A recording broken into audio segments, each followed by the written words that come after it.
And now I have... Good morning, Grovers! Hey, Grovers! We're doing another day on prayer, and as you can tell, we're a little bit in the loony bin today, so that's fun. But folks, what we've been talking about last week is how something that we think is really important is being able to spend time in prayer, especially because there's a lot of things that are on our head, things that that I think we often fail to just bring in front of God, or maybe we just don't do it communally. And so we wanted to provide a space to be able to dig into prayer a little bit as a school today. Absolutely. And I want to give a shout out to my 8th graders because we just talked about this What? in Christian studies. I know. So there's this part in the Bible where Jesus just died on the cross. They put his body into the tomb. And then Mary Magdalene, this is in John, goes to the tomb. And she peers inside the tomb, and Jesus' body is gone. And then Jesus appears behind her, and she turns around, and she doesn't even recognize Jesus. But she knew Jesus, right? Yeah, she knew Jesus. Before he died. She'd been, hanging out with him and, following him for a while. So looking at this story, that doesn't, that's confusing because really confusing. She should know him. She should know him, but... there's this really cool moment that happens next. 8th graders, you know what it is. Tell your teacher if you remember it. Right now, tell them. Go. Anyway, so Jesus says, Mary.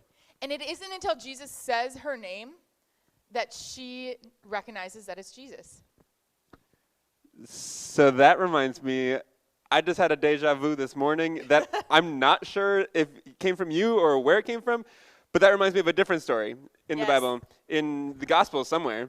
John. Isn't it? It's in John. It's in the book of John. It's in John. It's about sheep knowing the shepherd's voice. And I am suspecting that these two tie together. Do you have it pulled up? Okay, I've got a couple different verses here, but I'm going to read the first one because this is the one you're specifically talking about. It says, when he has brought out all his own. So this is the shepherd, which we know that the shepherd is Jesus. So when the shepherd brings out his own, he goes on ahead of them, and his sheep follow him. That's us, his sheep, God's people.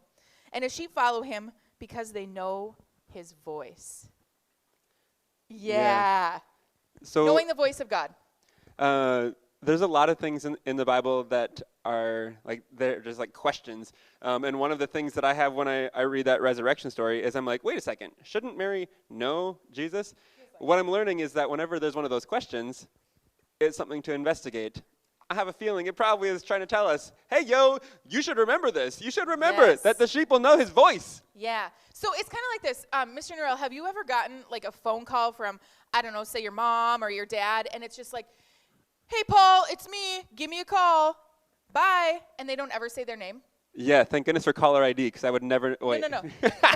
I'm joking. Pretend caller ID doesn't exist. Hey, Paul, it's me. Give me a call when you get this. But they don't actually say who it is.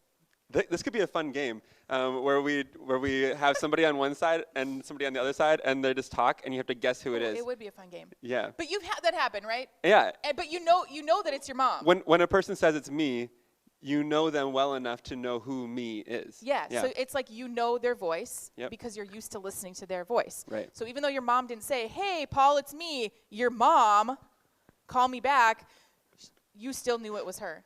Right. I think it's the same here. Yeah. When we are in constant contact with Jesus, we know his voice. No, I've never actually heard the audible voice of God, so disclaimer there.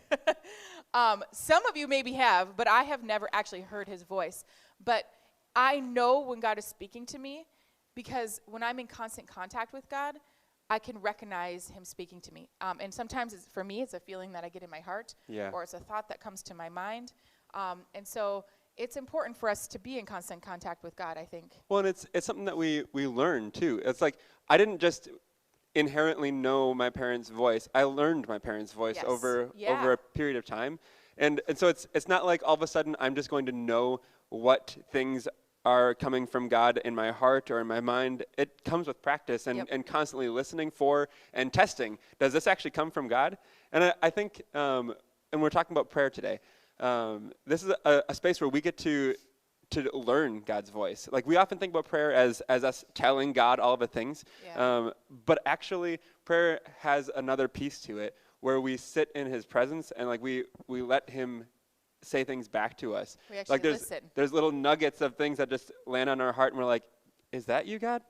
And sometimes it might be, sometimes it might not be. But I think that's all part of the learning his voice, going back and forth and waiting to see, what does he say back to me? Yeah. And I don't know about you, like I do find myself a lot of times in prayer, like just talk. And God's probably like, hey, girl. Like, hey, I'm here. I want to talk to you too. Like, prayer is a two-sided conversation, really. Yeah. So we're giving your chapel advisory group a scripted prayer, which has spaces in it for you guys to have individual prayer within it. We're asking spaces that to listen.